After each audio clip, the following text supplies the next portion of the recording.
Gledate otvoreni program televizije Sarajevo. Naš naredni gost je gospodin Orhan Spahić, direktor Malak grupacije. Dobro nam došli. Bajram Šerif Mubarek Olson. Allah razio sam, hvala Boja Snaša, hvala što ste nas pozvali da gostimo vašu emisiju. Evo, gledalci su imali priliku vidjeti dio bajramskog programa. Televizija Sarajevo je upravo snimala u hotelu Malak Regency. Na samom početku razgovora recite nam šta je zapravo Malak grupacija i šta to sve nudi. Pa Malak grupacija postoji u Bosni i Hercegovini od druge polovine 2013. godine. Investitor je jedan gospodin Saud Al-Anazi iz Saudijske Arabije i on je jedini investitor toj grupaciji. Grupacija se do danas proširila na više grana privrede i tržišta. Prva investicija je bila fabrika drvne industrije Malak Janj. Današnja nekada je bio Šipad Janj. Dio velike grupacije Šipada i ta fabrika naša danas upošljava oko 250 uposlenika. Nakon fabrike imamo hotel koji ste upravo spomenuli, hotel Malak Regency na Iliđi. Da. Nakon hotela imamo investiciju nekretnine u Sarajevu.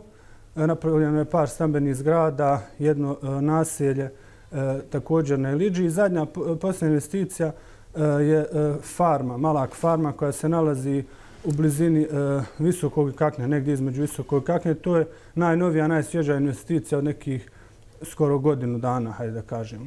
Tako da je ova grupacija dosta raznovrsna i cilj nam je da prije svega zadovoljimo investitora koji je odlučio da uloži u našu zemlju, da budemo na taj način njemu zahvalni i da stvorimo uslove za rad domaćem stanovništvu koji će biti zadovoljni na poslu i koji će moći na taj način da steknu neki imetak i da se napravi, naravno, da bi sve to bilo zadovoljno, mora se napraviti uspjeh na tržištu. Trudimo se svakako da slijedimo najsavremenije trendove na svijetu što se tiče i biznisa i odnosa prema ljudima i svemu ostalom što uz to ide. Imali smo priliku posjetiti Malak Regency hotel. Naravno, zbog pandemije situacija je vrlo alarmantna kada govorimo o turističkim smještajima, o hotelima i svima onima koji daju takve vrste usluga. Kako se uspijevate izboriti generalno sa pandemijom i kakva su iskustva i vaših kolega iz iste branše? Pa upravo ste spomenuli definitivno, znači to je jedna od najpogođenijih grana u ovom periodu. Svima je teško sad. Razlika je jedna velika, vrlo bitna razlika. Evo i dan je Bajrama, tako da svi mi koji su muslimani u ovim danima možemo izvući veliku pouku zabrane kredita i kamate. Jer mi kao hotel i grupacija koja nema uopšte nijednu marku, hajde da kažemo, kredita, nismo se zatekli u toj vrsti problema kao hotel koji imaju velike kredite. Zašto? Zato što došli smo, hajde da kažemo, direktni kontakt sa investitorom koji onda odlučio da li želi da zadrži. Mi smo, hvala Bogu, 3 mjeseca držali sve uposlenike u hotelu bez jednog otpuštenog, što je značilo, hajde da kažemo, dosta ljudima u tom prvom valu, što se kaže, da se pronesu, dok većina kolega koji su imali taj teret ne možemo osuđivati niti krivljavati zašto su oni otpustili radnike u početku odmah jer imali su taj veliki teret na leđima. Tako što se tiče toga, da kažemo, samog prvog vala, nismo imali, da kažemo, veliku traumu, nego više je bilo strateško planiranje kako možemo da u ovu situaciji napravimo neki promet, da zadržimo što više ljudi, pa smo otvorili, na primjer, našeg housekeepinga koji je najbolje rangirani housekeeping sa 5 zvjezdica u gradu, možda i u državi, pokušali i napravili kompaniju koja čisti poslovne prostore, privatne kuće, shopping centre i tako dalje, da bismo na taj način te ljude uposlili i zadržali u našem hotelu. Opet, bez obzira na sve to, mi smo morali određen broj ljudi da pošaljemo kući. Zašto? Jer jednostavno takva globalna situacija i hotel sa praznim sobama ne može funkcionisati, naravno, kao što je to bilo prošle godine. Stručnjaci za ekonomiju i financije su, to sam čitao nedavno, proglasili Malak grupaciju za jednu od najvećih grupacija, najvećih stranih direktnih investitora. To je također bitno, ali tako, za ekonomiju Bosne i Hercegovine, te direktne investicije. Naravno. Pa uvijek kad se posmatra ekonomska i financijska situacija jedne države, jedan, da kažemo, veliki komad, one pite, što se kaže, graf, je strano investiranje. A opet, s druge strane, u ovoj krizi u kojoj se nalazimo, to je jedno od najriskantnijih vrsta investicija. Tako da, za našu državu to je vrlo bitno, ali ne bi se država, hajde da kažemo, trebala isključivo na to oslanjati. Ali mi smo eto bili u ovom proteklom periodu od 5-6 godina u velikom porastu te vrste investicija i nama je zadovoljstvo da mala grupacija je tu u samom vrhu te liste. Tako da to dokazuje da je naš investitor prije svega zadovoljan situacijom, zadovoljan menadžmentom, podrškom, da kažemo, lokalnih vlasti, podrškom sistema, gdje smo se mi itekako puno borili da tako bude. Jer znamo svi kako kod nas situacija, da kažemo, nije još uvijek sređena i utegnuta na svim poljima, pogotovo tim poljima koja se tek, hajde da kažemo, počinju više razvijati. Rijetko se ljudi usuđuju zapravo da investiraju, pogotovo milione. Jel? Naravno, eto i to je sreća, jer hvala Bog da je naš investitor ima taj kapacitet da može uložiti u zemlju, hajde da kažemo, koja je rizična po tom pitanju, za razliku od nekih europskih, zapadnoevropskih zemalja u koje ta vrsta investitora puno više i u većem broju ulaže. Pretpostavljam da ste i u kontaktu sa investitorom, da li planira nastaviti ulaganje i pored ove pandemije. Znamo da na svijetu ne postoji država koja nije pogođena ovom pandemijom. Pa i Saudijska Arabija je u sličnoj, ne sličnoj, možemo reći puno goroj situaciji nego što se mi nalazimo, puno je veća konfuzija, puno je više straha, puno je više tih nekih, hajde kažemo, šok terapija koja se vrši nad ljudima tamo, tako da ja sam zadovoljan i iznenađen da je investitor izuzetno sabran i da ne donosi nikakve nagle odluke, nego jednostavno nezahvalno je bilo kome sada davati neke projekcije, jer evo vidimo kakva je situacija, ni politički lideri, ni lideri iz drugih sfera u našoj državi, da kažemo, nemaju pojma dok će ovo trajati. Tako da teško je bilo kome kao menadžer ili kao vlasnik posmatra sve te podatke da donese neku čvrstu odluku. Ali tekako da naš investitor zadovoljan našim radom, s obzirom da je naša fabrika Mala Kjanj u ovom polgodištu imala pozitivno poslovanje, to je znači veoma dobar znak da mi imamo tu, hajde da kažemo, čvrstu srž tog biznisa i farma isto je tako veoma obećavajući projekat. Hotel je sada u toj fazi, ali to je jednostavno tako. Veliki investitor su navikli da je u jednom trenutku jedna investicija pozitivna, druga nije, da na taj način se sve to balansira. Evo, govorit ćemo i o farmi, to me posebno zanima. A prije farme još samo jedno pitanje. Pretpostavljam da kao menadžer pratite sve ekonomske trendove. Neke analize pokazuju da pandemija će trajati, ne znamo ni sam koliko, kriza je u toku. Nakon krize da će doći do naglog porasta zarade, da kažem, u turizmu, da će mnogo veći broj, kako se predviđa, poželjeti da putuje, malo da se oslobodi tih nekih stega koje su vladale jer se nismo smjeli toliko kretati i da bi u principu turizam trebao doživjeti neki novi preporod. Pa eto, svi se mi to nadamo da će biti tako, a sad opet kaže, vrlo je nezahvalno napraviti neku projekciju jer na terenu vidimo razne reakcije. Vrlo je teško, što kažete, pratimo stanje, naravno, pratimo stanje u svijetu. Ni stručnjaci nisu sigurni na koji način će populacija da reaguje na sve ovo. Jer ima puno ljudi, u prvom valu je bilo, nije se nigdje išlo jer se nije moglo. A sada je, nažalost, došla faze kad ljudi mogu hodati da su bojažljivi. Jer više niko ne zna kako se virus prenosi, kako se ne prenosi, da li nositi masku, da ne nositi masku. Tako da, nažalost, ima puno naših gostiju. Već sam spomenuo da je u zaljevskim zemljama puno još veći intenzitet tog pritiska i prepadanja. Tako da imamo kontakt s dosta naših gostiju koji stvarno ljudi prepadnuti. Oni da nisu sada u izolaciji, oni se sami izolovali. Tako da to je pitanje koliko će dugo taj šok ostati nakon ove krize. Jer čuli smo isto i da u nekim zemljama zapadne Europe prijetilo se ljudima ako dođu u Bosnu da mogli ostati bez posla i tako dalje. Tako jer smo mi eto kao rizičniji po pitanju virusa nego, ne znam, Hrvatska ili Srbija koje se odmah zemlje do nas. Da, recimo Belgija ima 848, nažalost, umrlih na 1.000.000 stanovnika, Bosna i Hercegovina također, nažalost, ali mnogo manje, 96, čini mi se, na 1.000.000. Sad je to kao prešlo, ja na 1.000.000, okej. Pa eto, to je zato kažem, vrlo je evo opet kažem, Bajram je dani su kad treba biti čovjek pozitivan, veseo i misliti pozitivno. Tako da te vrste projekcija trebaju nama da budu nada, ali opet trebamo u svakoj situaciji da napravimo uvod za Malak farm, treba u svakoj situaciji čovjek da gleda, da izvuče pouku. Tako da mi sada u ovoj situaciji izvlačimo pouku koliko su neke grane naše privrede nestabilne ili koliko su neke strategije nastupanja u biznisu nesigurne u ovom vremenu kada može se desiti da neka vijest iz svijeta poljulja cijelu ekonomiju. Evo sada mjeseci vijesti koji su ugasili, da kažemo, neke grane ekonomije potpuno.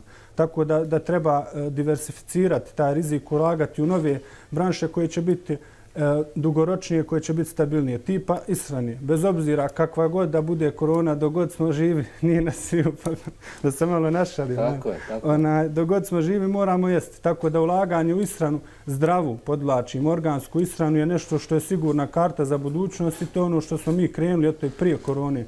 Hvala Bogu. Naš gost poslije vas će biti nutricionista, gospodin Tarik Zolotić. Evo, kad ste spomenuli prehranu, interesuje me Malak farma. Šta zapravo uzgajate tamo, na koji način i koji su kapaciteti same farme? Pa što se tiče Malak farme, to je jedna vrlo, vrlo široka priča i to je, kažem, jedna inicijalna kapsula te ideje. Tu ideju sam ja dobio prateći trendove u svijetu i prateći veliki razvoj organskih farmi, ali to nisu organske farme u industrijskom konceptu te riječi, nego su organske farme u konceptu vraćanja ljudi na prijašnje stanje uzgoja hrane i razvoja poljoprivrede. Znači gdje se koriste naravno organski preparati koji se moraju koristiti ili u budućnosti da se ne koriste nikako, nego da se uzgaja svo voće, povrće i životinje na način kako je to prije rađeno u tom što se danas moderno zove konceptu permakulture, gdje su sve farme i sav poljoprivredni uzgoj raznovrstan, tako da je to zdravo. Sva ta biologija, bakterije, sve to u prirodi funkcioniše na način da jedno drugo pomaže. A danas imamo ono što je negativno u industrijskoj proizvodnji hrane gdje su monokulture, gdje su isključivo jedna vrsta životinja u ogromnim, abnormalnim količinama i onda se pojavljuju raznorazne devijacije, bolesti, bakterije koji se vrlo teško riješiti, a da ne govorimo o genetskoj modifikaciji hrane i tako dalje i tako dalje. Sada, na zapadu su ljudi, ovo je u suštini uvod za farmu, na zapadu su ljudi to počeli da shvataju. Shvataju da nije bitno samo da li ćemo mi stupiti u kontakt s bolesnom osobom, nego i tekako bitno kakav je naš imunni sistem. A tu je broj 1 ishrana. I shvatili su koliko je naš imunni sistem narušen i labilan i slab radi genetski modifikovane hrane, industrijske hrane sa raznoraznim hemijskim tu dodacima. Tako da ljudi na zapadu sada vraćaju zemlji. I kod njih je sada veliki pokret mini farmi, gdje ljudi imaju svoje farme, kogod ima zemlje, uzgaja van grada, a čak mikrofarme u gradu su vrlo popularan trend i mislim da je u Kanadi u nekim predjelima postoji čak i odredba da ne mogu nove zgrade iznad određene visine da dobiju građevinsku dozvolu ako nemaju zeleni krov. Znači da cijeli kompletan krov zgrade mora da bude posijan ili produktivan. Tako da sada su raznorazni pokreti gdje se ljudi vraćaju tome da sami svoju hranu proizvode na organski i na prirodan način. Sad Malak farma je nešto što je nama cilj da bude inicijalna kapsula toga. Mi u startu nismo u mogućnosti da sve te metode primijenimo. Naravno, od početka jesmo i već to radimo isključivo organski i ekokoncept. Ali ako Bog da u budućnosti ćemo moći više da primijenimo principe biomimike, a to je znači koncept gdje se zajednički uzgajaju i biljne i životinjske vrste koje jedna drugoj pomažu bolje uspijevanje na zemlji i na taj način povećavaju produktivnost zemlje. Mi smo išli na par seminara u Francuskoj i u Hrvatskoj što se tiče ove vrste proizvodnje sa svjetskim liderima na tom polju i imamo jako dobru predispoziciju. I odlična je prilika ovo što ste nas pozvali vaš program, jer broj 1 je edukacija stanovništva. Mi danas imamo puno toga na tržištu, znači puno se spominje organska ishrana i to najviše se komercijalno, hajde da kažemo, promoviše. Ali vrlo je bitno i da ljudi u svojoj svijesti shvate koliko je njima bitna zemlja. Jer mi danas živimo u Bosni i Hercegovini gdje većina nas, hvala Bogu, imamo kontakt još uvijek sa zemljom. Ne da mi nju obrađujemo, nažalost ne obrađujemo, ali ili neku porodicu smo naslijedili pa imamo zemlju. Dok na zapadu ljudi bi bogatstvo dali da su u takvoj situaciji, ali mi to nažalost ne cijenimo. Zato je bitno da taj obrazovanje, edukacija, da mi shvatimo koliko toga mi sami sebi možemo proizvesti svojoj djeci da bismo bili puno zdraviji i još puno raznih beneficija kontakta s prirodom i bliskosti prirode i tako dalje. Tako da mi pravimo Malak farmu u tom konceptu gdje se nadamo da će to biti jedan edukativni centar osim samog biznisa prodaje organske ekohrane. Znači da će to biti centar gdje ćemo dovoditi, već imamo kontakte sa nekim obdaništima, osnovnim školama, srednjim školama, naravno fakultetima, da bi se ljudi edukovali, vidjeli na koji način se proizvode svi ti proizvodi koji mi nudimo na našoj farmi i tako dalje. Prema dostupnim podacima, prvi genetski modificirani prehrambeni artikl je bio, čini mi se, Paradajz 1994. u Sjedinjenim Državama. Sjećam se poslije agresije na Bosnu i Hercegovinu, kada smo konačno došli do svježeg voća, povrća, mesa, svega onog što nam je nedostajalo, da su se pitali, pogotovo ni stariji, kaže, ma nešto mi nije ovaj Paradajz u redu. Nismo tada znali da je već krenulo se u genetsku modifikaciju. Postoje oni koji smatraju da je potrebno genetski modificirati voće i povrće zbog toga što će bukvalno eksplodirati broj ljudi na planeti Zemlji, da će jednostavno biti nedovoljno hrane, a poplave, suše i ostali ekstremni atmosferski uslovi će uništavati pojedini dio sjetvi.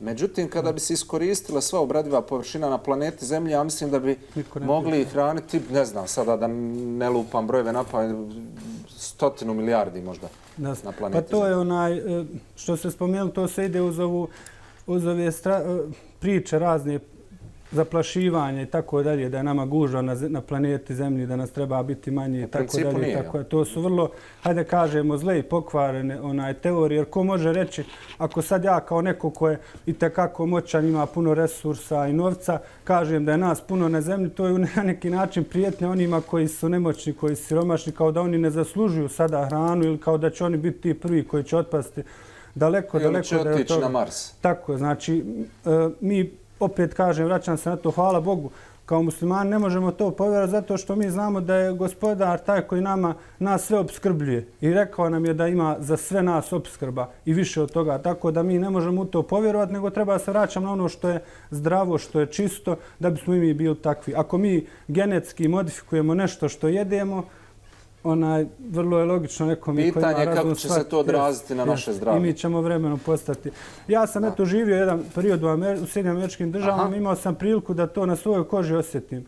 Zaista kad čovjek isključivo jede tu genetski modifikovanu hranu, jer ja tad niti sam znao, niti sam bio u mogućnosti da kupujem tu organsku hranu, ja sam u neki prvi pola godine boravka u Sjedinjenim Američkim Državama dobio nekih 10 kila kao sportista koji su meni trebale. Čuo sam već za meni su trebale, ali u Bosni i Hercegovini dok sam jeo nema šanse, nisam mogao nikako da se odebljam. A tamo sam obuknuo za pola godine 10 kila, što je nevjerovatno. I meni je to i tad bilo. Vidjeli ste da nešto nije prirodno. Naravno. I to možemo vidjeti raznoraznim statistikama, podacima oboljenja, ne znam, pretilosti, srčanih oboljenja i tako dalje. I sve to što je zanimljivo u ovom periodu, to će se sve sada povećati. Ima organska hrana, ali 3 puta skuplja. Naravno, zato što ljudi žele jednostavno da žive u gradu, udobno, da nemaju nikakav kontakt sa zemljom, a da jedu isključivo zdravo. Sad, koronavirus je nama jedan veliki demonstrator koliko smo mi ranjivi. Ja mogu napraviti jednu paralelu, na primjer, naše kompanije Malak Janj u Donjem Vakufu i naše hotela Malak Regency, gdje su ljudi u Donjem Vakufu znatno manje ranjivi, da kažemo, na ove krize koje se nalaze kada mi morali poslati dio ljudi kući u Donjem Vakufu i dio ljudi kući u Sarajevu. Gdje ljudi u Sarajevu koji žive pod Kirijevom, većina koji imaju kredite, nemaju zemlju, nemaju nijednu životinju. Oni su, hajde kažemo, za mjesec dana u nekoj kategoriji siromaštva ili ne znam kako da kažemo. Ako nemaju možda pomoć porodici ili nekoga eksterno. Dok u Donjem Vakufu, hvala Bogu, većina ljudi koji rade imaju ili zemlju ili životinju ili mogu vrlo brzo to da kupe, da steknu jer imaju već zemlju i u tom se ambijentu nalaze. Tako da oni ne bi toliko ni osjetili, mislim, govorimo hipotetički, ne bi toliko osjetili koliko bi osjetili ljudi u gradu. To je sad jedan trend na zapadu gdje ljudi to uviđaju i shvataju da je ključ povratak na zemlju. Evo, malo smo, uslovno rečeno, ukrali dio teme našem narednom gostu. Koja bi bila vaša poruka za kraj, evo, u ime Malak grupacije, svim gledalcima televizije Sarajevo? Pa, to smo ispustili u početku, znači, u ime Malak grupacije, prije svega svim muslimanima u Bosni i Hercegovini, u cijelom umetu, na cijelom svijetu želimo Bajram Šerif Mubarek Olsun i želimo im puno sreće i pozitivno u ovom vremenu smutnije, da im Allah dželešanu podari razum i razboritost, da raščlane istinu od neistine u ovom vremenu i da budu optimisti i da budu ljudi koji će ići dalje i koji će iz ovog vremena izvlačiti pouke. Hvala vam lijepa na razgovoru, puno uspjeha i zdravlja vam želim i vidimo se ponovo u studiju televizije Sarajevo. Hvala vam. Naš gost je bio Orhan Spahić, direktor Malak grupacije. Gledate otvoreni program televizije Sarajevo, ostanite sa nama.